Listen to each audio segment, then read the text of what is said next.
He seems to be very serious about running for the RNC chair and claims he's already started his outreach to committee members. I'm going to call each one and find out what their concerns are and address those concerns. Say, here's what I will do when I win. And I think they all realize you need a different input to get a different output. I am 100% running for the RNC chairman against Ronna McDaniels. 100%. I'm all in, Steve. And one of the things that one of the big donors said to me, he said, Mike, he said, everybody wants you to be head of the RNC. Some of them just don't know it yet. Lindell, not the only name to come up as a potential challenger to McDaniel. A more mainstream, let's call it, candidate, retiring Congressman Lee Zeldin of New York, apparently considering a run after losing a surprisingly close race for New York governor. Joining me now is Doug Heye, former communications director for the Republican National Committee. Doug, thanks for coming on the show. Appreciate it. All right, so Lindell seems serious about this. Should we be taking this seriously?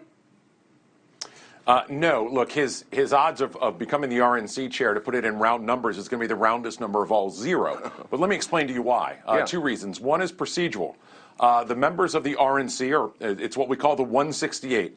It's 3 members from each state and each territory. So North Carolina and Guam have the same representation. They're elected by the party, which means if you're a Republican governor or senator or member of Congress, you may not have any influence on them at all. They operate independently. So to compare it to another organization, I'm Catholic, it's like the College of Cardinals.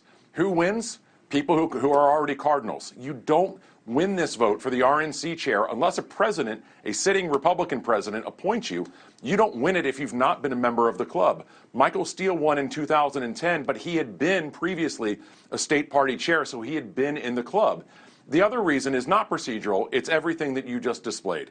Republicans obviously had a disappointing election night for a lot of reasons, and as they go through this autopsy again that they're going through, clearly Mitch McConnell's warning about bad candidates is something that rings clear. And when you see these non-candidates who really speed up this, what I've called a MyPillowization, but since he's the MyPillow guy, I'll say the Abrams family of the Republican Party, it's what so many of these 168 members want to avoid. So they want to vote for one of their own members. So think of it like the speaker's vote in the House of Representatives. You don't have to be a member of the House of Representatives, but you sort of do.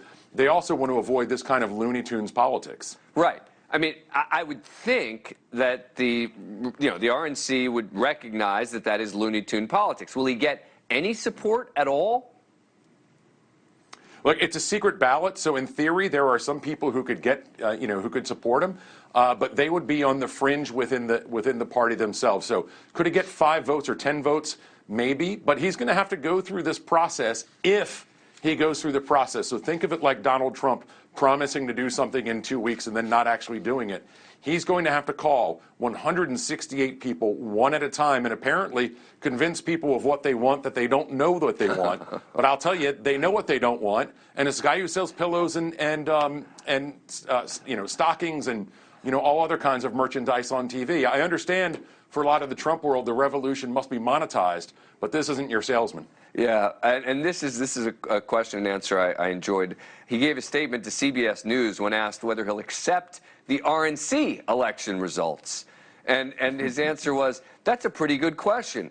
If there's any computer used, I would question any election which used a computer.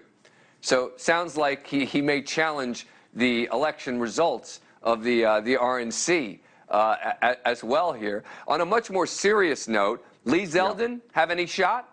Mm-hmm.